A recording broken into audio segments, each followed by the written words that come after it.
Yeah, congratulations. Sum up the week right then. I'm thrilled, really proud. We had to dig in today. I don't think we played well.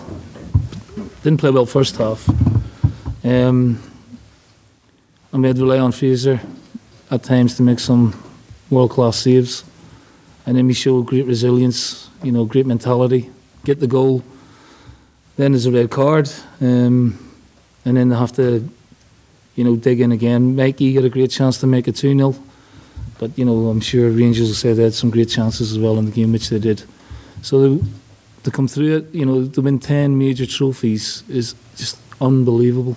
And the character and the pride and the resilience that they had to show today, which sometimes they don't get asked too many questions at domestic level, you can see they've got that in abundance as well. You spoke before the game about the relentlessness of your team and what they don't know when they're beaten and they proved exactly that. Yeah, they could easily give it up today. Looked a little half a yard off it. Looked a little bit tentative. And you could say that's down to us or the way Rangers played, but we can play a lot better than that. We know that. But when they had to dig in and defend resolutely at times, they showed that side of them as well. And then the goalkeeper, who has done it on many occasions, puts in an unbelievable performance, and it gives the team so much confidence. I thought Ayer was outstanding today as well. I thought Frimpong, until he got sent off, was outstanding as well. But the rest of them were a little bit off it. And then when Hodgson comes on, you see the whole team perk up, and the difference he makes to the team, the spark. His first action is to win the free kick for the goal, and at times he sprinkled out a little bit of stardust that we were obviously missing for the first hour. Yes, I've got to take his take on it and how he's feeling. It's obviously hugely difficult to make that decision with the quality of player that he is, but you don't want to start him and him not feeling right, and then he's not really there with you, sort of half there, half not. Same with Mikey. So to get these two, Moy did a good shift, but you could see he's still a little bit short. So we were better at times second half, and we looked more of a threat. But I just felt overall we were a little bit looked a bit leggy, and that's understandable with this record the way it keeps going. But they've dug in, they've won again, and that trophy's back in the cabinet, and we march on.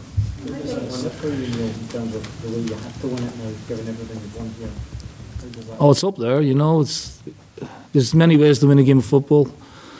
And obviously over the past sort of 8 to 10 weeks we've been playing some scintillating, brilliant, breathtaking football. Today we had to roll up our sleeves and dig in because we weren't there. And at times you have to accept that and go, right, well, it's not happening at times. We have to be resolute, and we were today. In terms of Fraser Forster, you talked about how good he was there. Is he now back at his very best? I've not seen a goalkeeping performance or a goalkeeper like him, for a long time.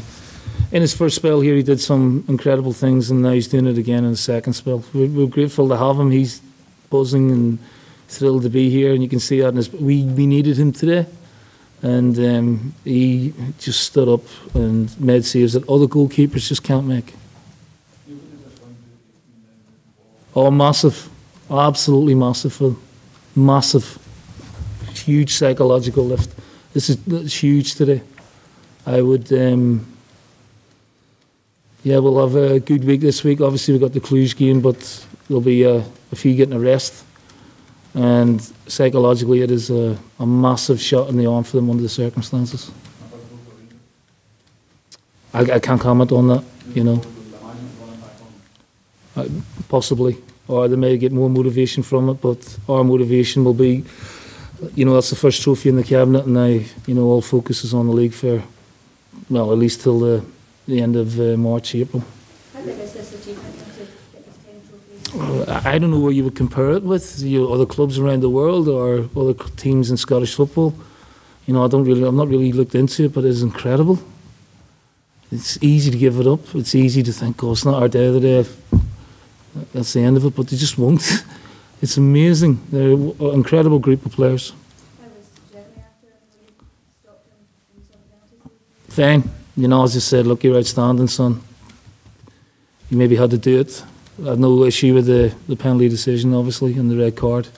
So, but I thought up until then he was one of our best players. For an 18-year-old kid to play as well as that was, yeah, he could be anything he wants to be. You said about him being untested defensively, but it shows you today's got sort of offsides to do. Yeah, but he's untested because he's so good, because he takes players the other way. And we see him every day in training against the Forrest, the Hayes, the Sinclairs, the Morgans, the Mikey Johnsons, and he can defend. So we had no qualms about him playing today at all.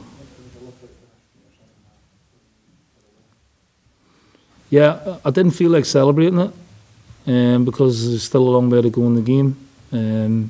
Delighted for him. I thought he was a little bit tentative, you know, in his first half, with it being his first cup final.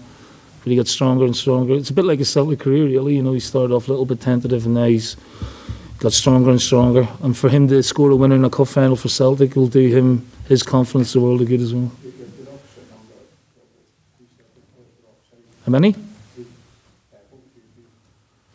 Oh, I've not seen it back yet, but it might have been the rub of the green we got from the referee, the first one all day. First decision went our way. Before today, all we really knew had won all three domestic honours. Was playing a match with the same cup, feeling the second night. The stuff like that mean anything to you to give you personal pleasure? Yeah, I didn't want to talk about it before. It means the world to me. The League Cup was a bit of a monkey on my back. It owed me one, you know. So it's nice to tick that box really as a manager. Obviously you want to do it in spectacular fashion at times, but when we lost to Kilmarnock here, you know, we should have the game home and hosed, and we lost that one, so I think it was due one. So it's great to get that one ticked off, and we march on. We look forward to things. You know, I'm going to give some of them a rest this week, obviously, inclusion. Then we've got, you know, 5 or 6 big games before the end of the year, but I'm so proud of them tonight, and they've got the day off as well, so they'll be delighted with that.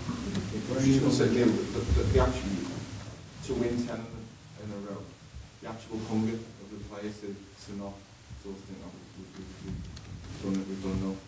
Yeah, I mean, that's 31 now, cup ties undefeated. 31 over a period of 3 and a bit years. It's amazing. And all challenges. You know, we've got a stiff one today. We've had them against Aberdeen over the past few years. You know, we had one against Hearts, and, you know, they keep finding ways to win. You know, and it's fantastic. Obviously, fantastic footballing ability, fantastic, you know, athleticism, but fantastic mental strength as well. Fantastic. Neil, last time you sat here after the cup final today, you got off the job. Could you imagine then the progress that you made both domestically and in Europe? I'm hoping for it, you know, hoping for it. That's the challenge that lies ahead. You had a big shoes to fill against, you know, well, not against, but filling in for one of the top managers in Britain now, you know, and he was even then.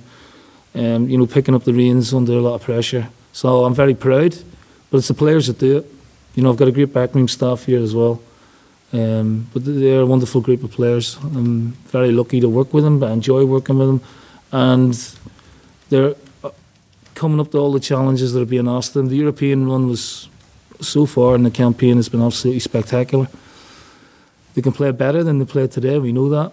But sometimes the psychology and the circumstances and the opposition can make that very difficult for you.